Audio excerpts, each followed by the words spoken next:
ಸುಹಾಸಿನಿ ಕಾರ್ಯಕ್ರಮಕ್ಕೆ ಮತ್ತೊಮ್ಮೆ ಸ್ವಾಗತ ವೀಕ್ಷಕರೇ. ಈಗ ಭದ್ರಾವತಿಯಿಂದ ಲಕ್ಷ್ಮಿ ಕರೆ ಮಾಡಿದ್ದಾರೆ. ಲಕ್ಷ್ಮಿ, ನಿಮ್ಮ ಪ್ರಶ್ನೆ ಏನು ಡಾಕ್ಟರ್ನ ಕೇಳಿ. ನಾನು ಲಕ್ಷ್ಮಿ ಅಂತ ಹೇಳಿ. ನಮಗೆ 25 ದಿವಸಕ್ಕೆ 20 ದಿವಸಕ್ಕೆ ಒಂದ್ಸತಿ ಡೇಟ್ ಆಗತ್ತೆ. ಹೇಳಿ ಅಮ್ಮ, ಹೇಳಿ. ಹೊಟ್ಟೆ ತುಂಬಾ ನೋವು ಬರುತ್ತೆ. ಆಸ್ಪತ್ರೆಗೆ ಹೋಗಿದ್ವಿ. ಅವರು ಅವ್ರು ಹೇಳಿದ್ರು ಗರ್ಭದ ಕೋಸದ ಮೇಲೆ ಗೆಡ್ಡೆ ಐತೆ ಅಂತ. ಆಮೇಲೆ ಅವ್ರು ಕ್ಲೀನ್ ಮಾಡ್ಬೇಕು, ಹಂಗೆ ಕ್ಲೀನ್ ಮಾಡ್ತೀವಿ ಆಪರೇಷನ್ ಮಾಡ್ದಂಗೆ ಅಂತ ಹೇಳಿದ್ರು. ಆಮೇಲೆ ನಾವು ಮಾಡ್ತಿಲ್ಲ. ಆಮೇಲೆ ಇನ್ನೊಂದು ಆಸ್ಪತ್ರೆಗೆ ಹೋದಾಗ ಅವ್ರು ಹೇಳಿದ್ರು ಏನಿಲ್ಲ ಅಂತ ಸ್ಕ್ಯಾನಿಂಗ್ ಮಾಡಿದಾಗ. ಆಮೇಲೆ ತಗೊಂಡ್ವಿ ಮಾತ್ರೆ ಎಲ್ಲ.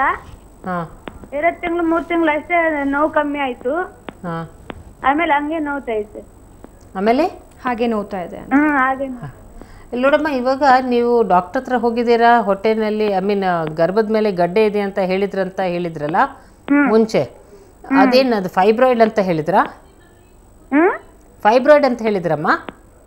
ಏನು ಅಂತ ಗೊತ್ತಿಲ್ಲ, ಗೆಡ್ಡೆ ಐತೆ, ಒಂದ್ ಗಾಯ ತರ ಆಗೈತೆ. ನಾವ್ ಕೈ ಹಾಕಿ ಹಂಗೆ ಕ್ಲೀನ್ ಮಾಡ್ತೀವಿ, ಗೆಡ್ಡೆ ತರ ಐತೆ ಸಣ್ಣದು, ಕೈ ಹಾಕಿ ಕ್ಲೀನ್ ಮಾಡ್ತೀವಿ ಅಂತ ಹೇಳಿದ್ರು ಅವರು. ಆಗ್ಲಿ. ಇವಾಗ ಏನಂದ್ರೆ ಅಲ್ಲ, ಇವಾಗ್ಲೂ ಹೊಟ್ಟೆ ನೋವು ಬರ್ತಾ ಇದೆಯಾ? ಇವಾಗ್ಲೂ ಹೊಟ್ಟೆ ನೋವು ಬರ್ತಾ ಇತ್ತು. ನಾವು ಆಸ್ಪತ್ರೆಗೆ ತೋರಿಸಿ 5 ವರ್ಷ ಆಯ್ತು. 5 ವರ್ಷ ಆಯ್ತಾ? ಮಕ್ಳಾಗಿದೆ ಅಮ್ಮ? ಮಕ್ಳು 3 ಮಕ್ಳಿದ್ದಾರೆ. ಹೌದಾ? ಇದು ಮಕ್ಳು ಆಗ್ಬಾರ್ದಂತ ಆಪರೇಷನ್ ಮಾಡಿಸ್ಕೊಂತಿದ್ದೀರಾ? ಆಯ್ತು ಆಪರೇಷನ್. ಓಕೆ. ಏನಂದ್ರೆ ಇದು ಕೆಲವು ಸಲ ಸೋಂಕಿರ್ಬೋದಮ್ಮ, ಸೋಂಕಿನಿಂದನೂ ಈ ಥರ ನೋವು ಬರ್ಬೋದು.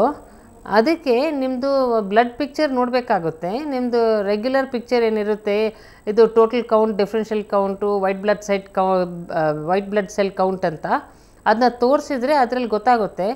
ಎರಡನೇದು, ಇವಾಗ ಬಿಳಿ ಬಟ್ಟೆ ಏನಾದ್ರು ಹೋಗ್ತಾ ಇದ್ದರೆ ಅದ್ರ ಜೊತೆಲಿ ಇದು ನಿಮಗೆ ಸೋಂಕಂತ ನಿಮಗೆ ಇದು ಖಾತ್ರಿ ಆಗುತ್ತೆ. ಸೊ ಅದರಿಂದ ಆ್ಯಂಟಿಬಯೋಟಿಕ್ಸ್ ತೊಗೊಳ್ಬೇಕಾಗುತ್ತೆ. ಬಟ್ ಫಸ್ಟ್ ಏನು ಮಾಡ್ತಾರೆ ಅಂದರೆ, ಇವನಿಂದ ಕೆಲವು ಸಲ ಈ ಕ್ರಿಮಿಗಳು ಏನಾದ್ರು ಇದ್ದರೆ ಅದನ್ನ ನಾವು ಕಂಡುಹಿಡಿಬೇಕಾಗುತ್ತೆ.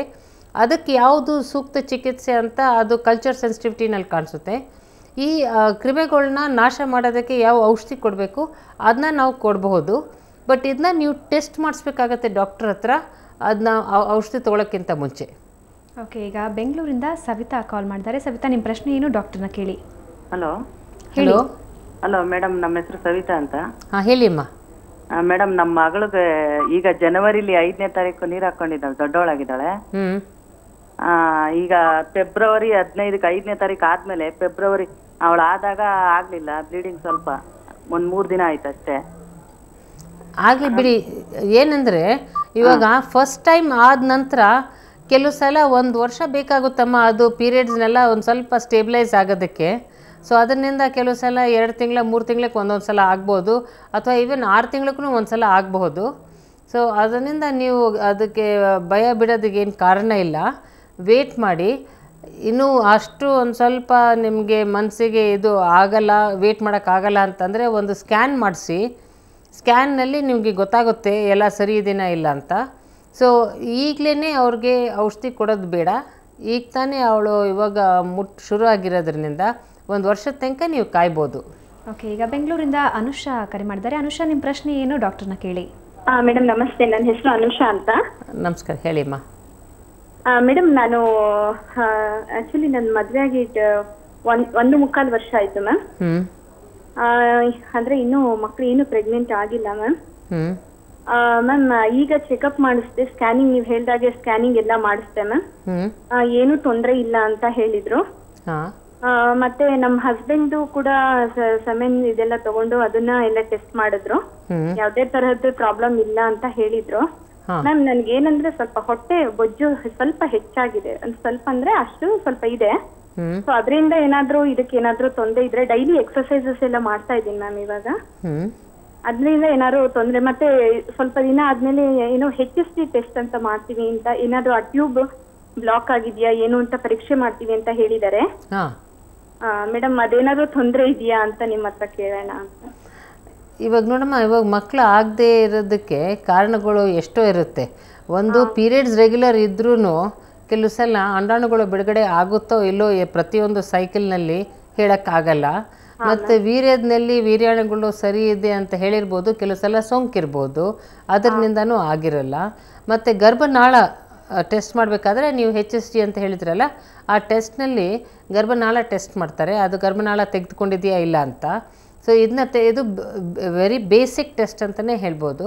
ಬಟ್ ಅದ್ರ ಜೊತೆಲೇ ನಿಮ್ಮದು FSH, LH ಮತ್ತು ಥೈರಾಯ್ಡು, ಪ್ರೊಲ್ಯಾಕ್ಟಿನ್ ಅಂತ ಇವೆಲ್ಲ ಹಾರ್ಮೋನ್ಸು ನೀವೆಲ್ಲ ಟೆಸ್ಟ್ ಮಾಡಿಸ್ಬೇಕಾಗುತ್ತೆ.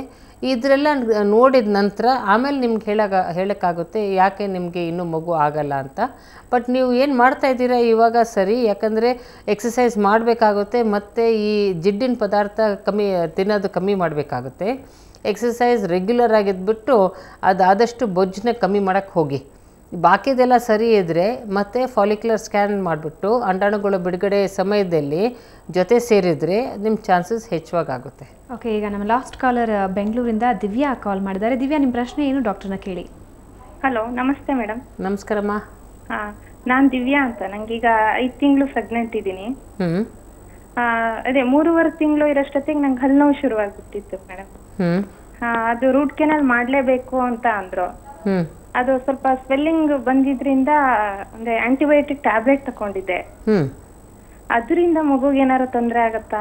ಇಲ್ಲಮ್ಮ, ಯಾಕಂದರೆ ವಿಕಲ್ಪ ಆಗಬೇಕಾದ್ರೆ usually within the first 3 months ಅಂತಲೇ ಇರುತ್ತೆ. ಬಟ್ ಈ ಆಂಟಿಬಯೋಟಿಕ್ಸ್ ಯಾವ ಥರ ಆಂಟಿಬಯೋಟಿಕ್ಸ್ ತೊಗೊಂಡಿದ್ಯಮ್ಮ? ಇದು ಸಿಂಬೋಟಿಕ್ ಎಕ್ಸೆಲ್ ಅಂತ. ಹಾಂ, ಸಿಂಬೋಟಿಕ್ ಎಕ್ಸೆಲ್ 650 ಅಂತಿದೆ ಮೇಡಮ್. ಓಕೆ, ಈ ಟ್ಯಾಬ್ಲೆಟ್ಸ್ ನಿಮಗೆ ತೊಂದರೆ ಕೊಡಲ್ಲ, ತೊಗೊಳ್ಬೋದು. ಮತ್ತು ಕೆಲವು ಸಲ ನಿಮಗೆ ಈ ಥರ ಹಲ್ಲಿನ ಪರಿಸ್ಥಿತಿ ಬಂದರೆ ಏನು ಮಾಡೋಕ್ಕಾಗಲ್ಲ, ಅದನ್ನ ಸರಿಪಡಿಸ್ಬೇಕಾಗುತ್ತೆ. ಏನು ಯೋಚನೆ ಮಾಡಬೇಡಿ ಅಮ್ಮ, ಮಗು ಎಲ್ಲ ಚೆನ್ನಾಗಿರುತ್ತೆ. ಎಕ್ಸ್ರೇ ತೆಗ್ದಿದ್ದಾರೆ, ಅದೇನು ತೊಂದರೆ ಆಗಲ್ವಾ ಮೇಡಮ್? ಯಾವುದಮ್ಮ ಎಕ್ಸ್ರೇ? ಅದು ನಿಮಗೆ ಹೊಟ್ಟೆಗೆ ಕವರ್ ಮಾಡಿ ತೆಗ್ದಿದ್ರಲ್ಲ? ಹಾಂ, ಅಂದರೆ ಪರವಾಗಿಲ್ಲಮ್ಮ. ಹೌದಾ? No problem. Thank you. Okay, thank you Divya. So ಧನ್ಯವಾದ ಕಾಮಿನಿಯವರೇ. ಅಂದರೆ ಈ ವಿಷಯವನ್ನು ಸಾಮಾನ್ಯವಾಗಿ ಹೆಣ್ಮಕ್ಳು ಯಾರ ಹತ್ರನೂ ಹೇಳ್ಕೊಳಕ್ಕೆ ಹೋಗೋದಿಲ್ಲ, ಡಾಕ್ಟರ್ ಹತ್ರನೇ ಹೇಳ್ಕೊಳಕ್ಕೆ ಸಾಧ್ಯ ಅಂತ ಹಲವಾರು ಸಮಸ್ಯೆಗಳಿಗೆ ಪರಿಹಾರ ತಿಳಿಸ್ಕೊಟ್ರಿ. Thank you so much. ನಮಸ್ಕಾರ. ಸೊ ವೀಕ್ಷಕರೇ, ನೋಡಿದ್ರಲ್ಲ, ಹಲವಾರು ಮಹಿಳೆಯರು ಕಾಲ್ ಮಾಡಿದ್ರು, ಅವರ ಸಮಸ್ಯೆಗೆ ಪರಿಹಾರ ತಿಳಿಸ್ಕೊಂಡ್ರು. ನಿಜವಾಗಿಯೂ ಗರ್ಭಕೋಶಕ್ಕೆ ಆಗಿರ್ಬೋದು ಅಥವಾ ಇನ್ನಿತರ ಸಮಸ್ಯೆ ಆಗಿರ್ಬೋದು, ಮಹಿಳೆ ಕುಟುಂಬದ ಆಧಾರ ಸ್ತಂಭ. ಏನಾದರೂ ಅನಾರೋಗ್ಯ ಇದ್ದರೆ ತಕ್ಷಣ ಅದ್ರ ಬಗ್ಗೆ ಸ್ವಲ್ಪ ಮುಂಜಾಗ್ರತೆ ತುಂಬ ಮುಖ್ಯ. ಇದು ಇವತ್ತಿನ ಸುಹಾಸಿನಿ. ಕ್ಷಣ ಕ್ಷಣದ ಸುದ್ದಿಗಾಗಿ ನೋಡ್ತಾ ಇರಿ ಸುವರ್ಣ ನ್ಯೂಸ್ 24/7.